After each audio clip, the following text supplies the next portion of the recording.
Hello all, a healthy and an easy lockdown recipe is for you here today. I've come up with a delicious tandoori dokla using red Karanguruvai rice. This rice variety is a good immunity booster, works best for weight loss and also has low glycemic index, thus ideal for diabetic population. Welcome to the Healthy Sizzle with me Sunduja Sriram. I've linked a research paper that presents the health benefits of few traditional rice varieties, including the one here, in the description for you all to have a clear understanding. Let's dive into the recipe now. I've taken about a cup of red Karanguruvai rice, washed it well and soaked it for about 6 to 8 hours. I've soaked it overnight here.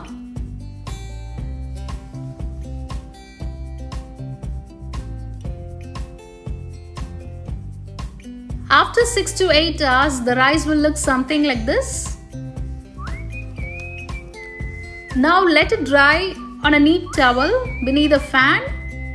Wipe it well and let it dry for about an hour. After an hour, it would seem to be like this. Look at those rice granules. The towel has absorbed the excess moisture and it's quite dry. Transfer it to a mixer grinder and grind it to a suji or rava like consistency, from which I have taken 200 grams of flour. Meanwhile, I have set the steamer ready for the doklas to be kept. I have also slightly elevated using a plate. To the mixture, I have added 30 grams of red rava or brown rava, 100 ml of thick curd,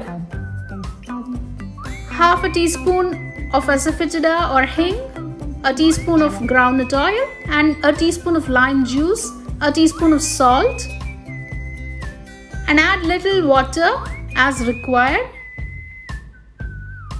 till you get a dokla batter consistency. The batter should neither be thick nor runny. It has to be just perfect.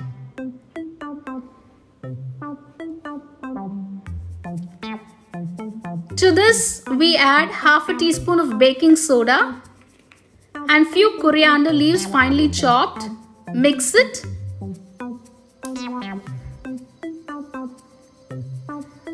And add a teaspoon of country sugar. Mix well. Now the dokla batter is ready.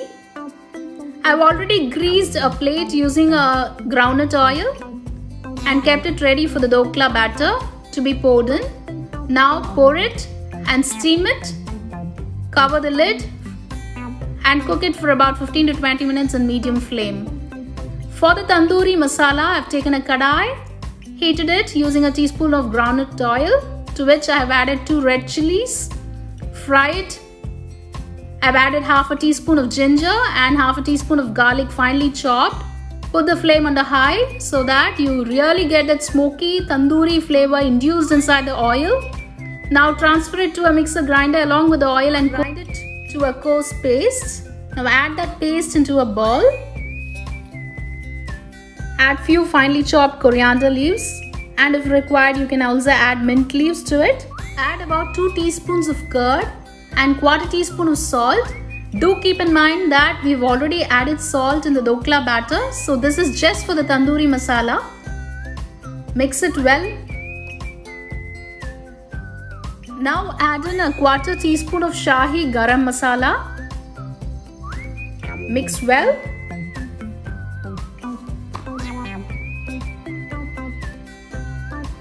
Meanwhile, keep a kadai.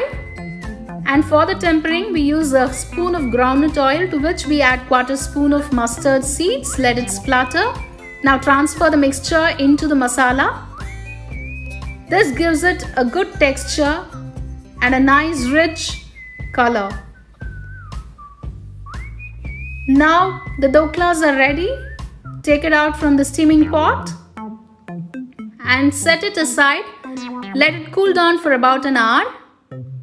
Now gently insert a knife. It has come out clean. I'm demolding it.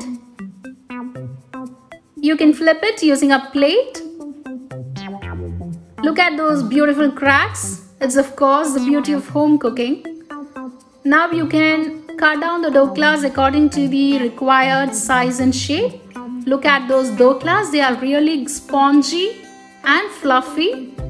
Dip these doklas into the tandoori masala, coat it on all the sides and put it on a hot tawa with a teaspoon of groundnut oil. Let it cook for a minute.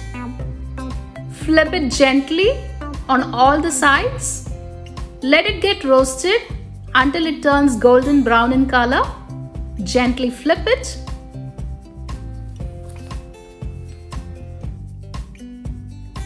Doklas are ready now. They have turned out deliciously tasty. Look at that golden brown tint to it. Serve it fresh and hot. For more such recipes, do comment and subscribe to my channel. Your suggestions and likes encourage me to research in depth and come up with much more nutritious platters. Take care. Bye-bye.